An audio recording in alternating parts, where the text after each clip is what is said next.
All right, we're back in another study of the armor of God. Welcome to Gospel Fortified. I'm Justin, and today we're going to look at, in this video, the second piece of the armor of God, which is the breastplate of righteousness. I promised you 5 insights. I will at least give you that. So, we are obviously in Ephesians chapter 6. And what's crucial about this passage is, I guess we're going to go green today, is that we are not at the beginning of the letter. We're way towards the end. So let's remember, finally, Paul is wrapping up. Now, we get to the actual pieces of the armor in verse 14 as we read, "Stand therefore, having fastened on the belt of truth," which actually really matters as we consider the breastplate of righteousness, because the breastplate of righteousness is clasped to the belt of truth. Now, we know that because Paul is writing this from jail, from prison. Who would he be looking at all day long? A Roman soldier. So he's very intentional about how these are working together. The belt of the Roman armor is central to everything else. It is the foundation. Everything clasps to it, buckles to it, is strapped to it.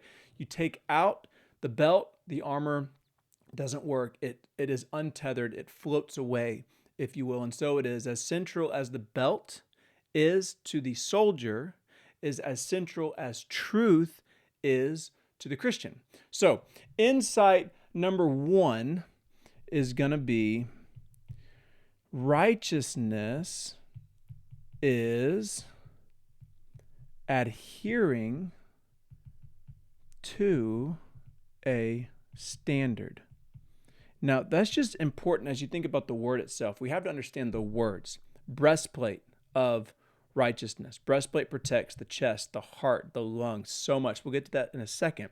But righteousness, what is righteousness? Righteousness is adhering to a standard. Whatever a standard is, to uphold that, to obey it, to live in light of that is considered righteous. To disobey it is to be unrighteous. Now, our question, if you're following along, is what in the world is that standard? Now, I've already mentioned it. It's truth, okay?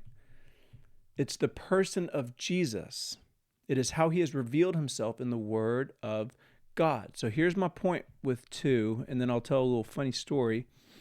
Righteousness flows from truth. Now, again, whatever that means to you, it means that whatever truth you believe about anything, it's going to affect how you live. That's righteousness. Now, for Christians, Jesus is the way and the truth. And so we follow him. We obey him. There's a funny story. I think it's a real story of a battleship captain in the Navy, which is really high up in the hierarchy of, the military. He was out practicing maneuvers with his battleship and crew one night, and it was cloudy, and he saw on a blip on the radar, and it was actually going to be a collision. And so he radioed over to the other vessel, and he said, "Hey, this is battleship commander, captain, alter your course 20 degrees. We're going to collide with you." And the response came, "Hey, this is petty officer, second class, whoever, you alter course." And the battleship captain pulled rank and said, "I am a battleship, move." And the radio came back, and the reply was, "Again, this is petty officer, second class, whoever. I'm a lighthouse." The reality is that this battleship, as big and bad as it is, was not going to win the fight with the lighthouse, with the shoreline. And as big and bad as we think we are, as important as I think I am, at the end of the day, I've got to yield to truth. I've got to yield to something greater than me. And that's what the Bible is. That's who Jesus is, as he's given us the Bible. And so righteousness is flowing from truth. Okay, let's get to number 3. There are 2 types of righteousnesses. The first is positional. So there is a righteousness that is given to us. It is called an alien righteousness, meaning it comes from outside of us. That is the righteousness of Jesus. It's crucial to understand that 2 Corinthians 5:21 says, "He made him who knew no sin to become sin, so that in him we might become the righteousness of God. When we are in Christ, united to Jesus by grace through faith, our sin is imputed upon him. He becomes our substitute, and he dies for our sin, and we are forgiven. But then his righteousness, Jesus' righteousness that he accrued in his lifetime, perfectly obeying God, living up to the standards of the law, that is imputed onto us. We become in Christ the righteousness of God. We are positionally as perfect and as righteous as Jesus. That is amazing. Talk about a breastplate. We'll get to that in a second. But fourth, there is such thing as practical righteousness. Now, this might be what you are thinking, right? As you go about your day, are you obeying or disobeying God? Right? As you think about the truth, are you adhering to it or are you straying from it? Our positional righteousness is our justification. Erased that. Is our justification a work of God alone? Our practical righteousness is our sanctification. This is by grace through faith, a work of the Holy Spirit and us, where daily, over the course of time, progressively becoming more and more righteous. So positional righteousness could not be more than it is right now. You and I are as righteous as Jesus. Practically, we are working to bring our practical righteousness into accord, up to speed with our positional righteousness. And this doesn't happen perfectly this side of heaven.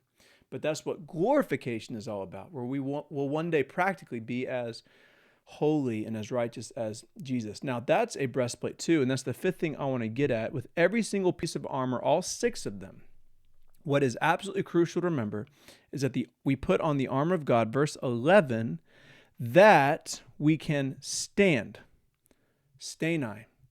against the schemes of the devil. What are the devil's schemes against us that the armor helps us stand against? Well, we know that Satan's schemes are accusations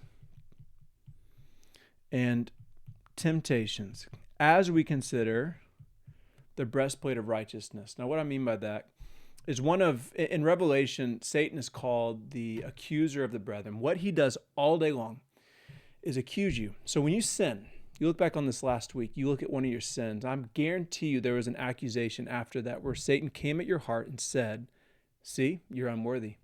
See, you are unqualified. This is spiritual warfare. He's on to you. He's accusing you. And he's got ammo all day for it because you did stray. You did fail. You did flop. You did sin. We put on the righteousness of our positional righteousness, and we say, yeah, I sinned, but I am the righteousness of God because my hope is Christ and Christ alone. We are standing against the schemes of the devil using the breastplate of positional righteousness. The breastplate of practical righteousness, if you will, how we stand against Satan as he is trying to tempt us. See that second one? As he tempts us towards acting independent of God, which means sinning, which always is see-through, which always leads off a cliff. I was reading chapter 4 or 5 of Chronicles of Narnia, The Lion, the Witch, and the Wardrobe last night to my boys. This was just last night. And Edmund is sitting in the sledge with the White Witch, who he thinks is the Queen of Narnia, and she's giving him Turkish Delight. And it's explained later on that Turkish Delight was actually enchanted with a spell that meant whoever ate the Turkish Delight would keep on eating and never be fully satiated until that person killed himself because they could not stop eating.